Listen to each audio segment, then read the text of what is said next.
नमस्कार, news competition कराकर channel में आपका स्वागत है। देखते हैं उत्तराखंड के 13 जिलों की महत्वपूर्ण खबरें। देहरादून, दिल्ली धमाका, उत्तराखंड में मिले शाहीन के संपर्क।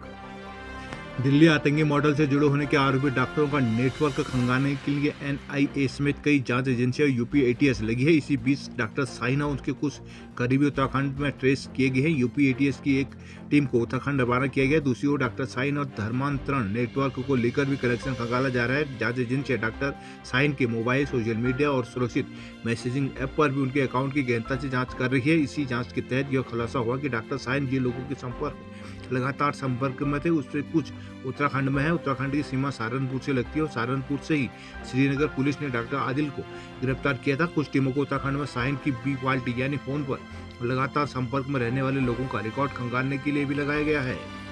हरिद्वार, जापान के ताकायुकी बने निरंजनी के महामंडलेश्वर।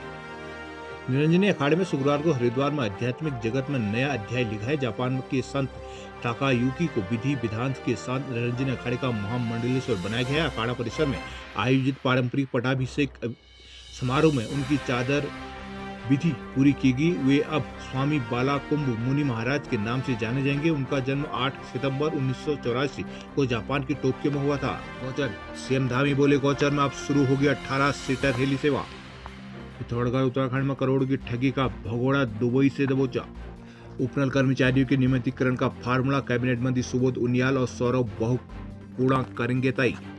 देहरादून, उत्तराखंड में बिहार की तरह बाहर होगी कांग्रेस, सीएम धामी। मुख्यमंत्री पुष्कर जी धामी ने कहा कि बिहार में एनडीए की प्रबल जीत सुशासन, पारदर्शिता और जनता के लिए समर्पण की जीत है। जहां जहां भी चुनाव हो रहे हैं, जनता डबल इंजन की सरकार को ही चुन रही है। शुक्रवार को भाजपा मुख्यालय में बिहार जीत के जश्न के दौरान मीडिया कर्मियों से बातचीत में मुख्यमंत्री ने कहा कि जिस प्रकार बिहार की जनता ने भ्रष्टाचार और परिवारवाद को नकारा है, उसी तरह यूपी और उत्तराखंड में जनता इंतजार कर रही है कि चुनाव आए और कांग्रेस जैसी भ्रष्ट पार्टी को नेस्तनाबूद करे। उन्होंने कहा कि प्रधानमंत्री नरेंद्र मोदी के नेतृत्व और मार्ग निर्देशन में देश में कई नई व स्वस्थ कार्य संस्कृति विकसित हुई है। बिहार की जीत ने एक बार फिर साबित किया कि झूठ, अफवाह, भ्रष्ट भ्रष्टाचार को जनता नकारेगी। मुख्यमंत्री ने कहा कि उत्तराखंड की जनता भी इंतजार कर रही है कि डबल इंजन सरकार को पुनः आशीर्वाद देते हुए भ्रष्टाचारी कांग्रेस को जड़ से नेस्तनाबूद करें। स्वास्थ्य विभाग में एएनएम के 180 पदों पर होगी भर्ती।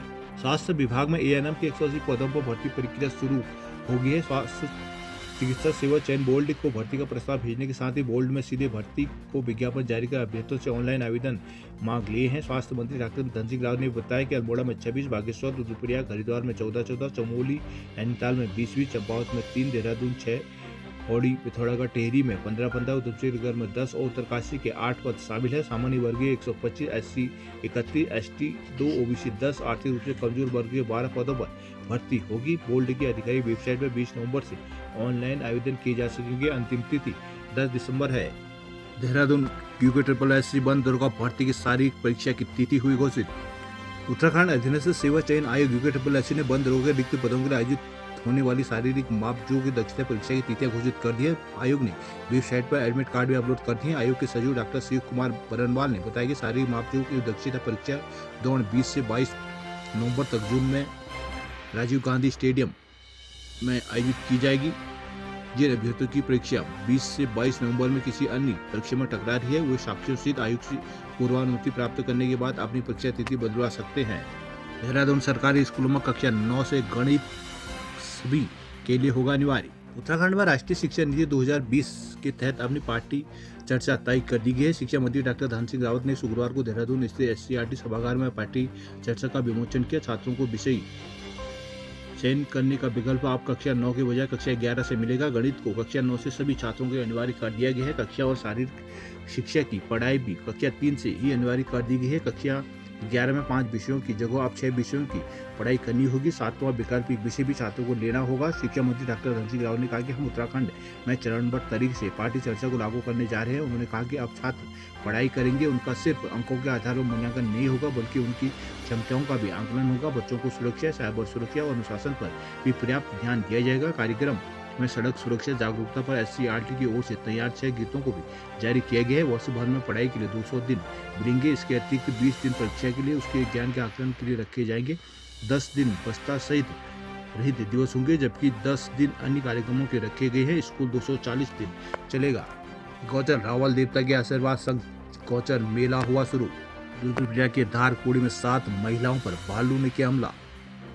रुद्रप्रयाग वन प्रभाग के जखोली ब्लॉक के बधानी ताल क्षेत्र के धारकुड़ी गांव में शुक्रवार सुबह घास लेने जा रही महिलाओं के समूह पर भालू ने अचानक हमला कर दिया। हमले में 7 महिलाओं को चोट आई है। एक महिला गंभीर घायल है।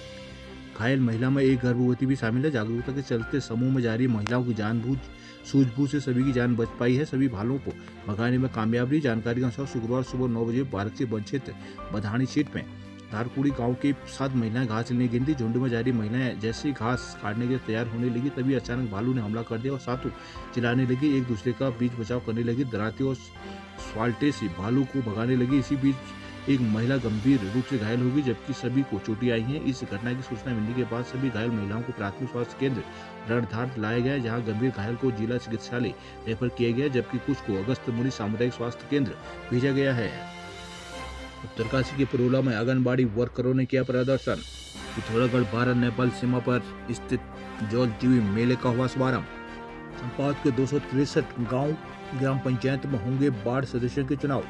और जिले में वार्ड सदस्यों के चुनाव की प्रक्रिया शुरू हो गई। जिले के 263 ग्राम पंचायतों में होंगे वार्ड सदस्यों के चुनाव। जिले के 4 ब्लॉकों में वार्ड सदस्य के कुल 1702 पदों पर निर्वाचन नहीं हो सका। जिले में कुल वार्ड सदस्यों के कुल 2286 पद हैं। चंपावत ग्राम पंचायत का गठन प्रक्रिया शुरू होगी। हर ब्लॉक में वार्ड सदस्य के चुनाव होने हैं। जिले में कुल 312 ग्राम पंचायत है, जिनमें से महज 49 ग्राम पंचायतें गठित हो पाई थी। शेष 263 ग्राम पंचायतों में वार्ड सदस्य के चुनाव न होने से इनका गठन नहीं हो सका है। इसके बाद निर्वाचन आयोग ने पंचायत गठन की पहल शुरू की। चंपावत जिले में वार्ड सदस्यों के कुल 2286 पद है, जिनमें से 1702 पद रिक्त चल रहे हैं। पंचायत चुनाव में जांच के दौरान 124 नामांकन रद्द हो गए थे। नामांकन पत्र आवेदन होने से 561 सदस्य निर्विरोध निर्वाचित हुए हैं। 1702 पदों में सबसे अधिक 639 चंपावत ब्लॉक में रिक्त है। पार्टी में 566, लोहाघाट में 288, बाराकोट में 219 पदों में चुनाव होना है।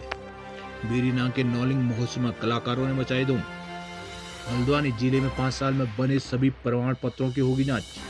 हल्द्वानी पुलिस ने 124 होटल खंगाले 123 का किया चालान। कालाडूंगी रिजॉर्ट परिसर में अवैध खनन पर 2 जेसीबी और डंपर हुए सीज।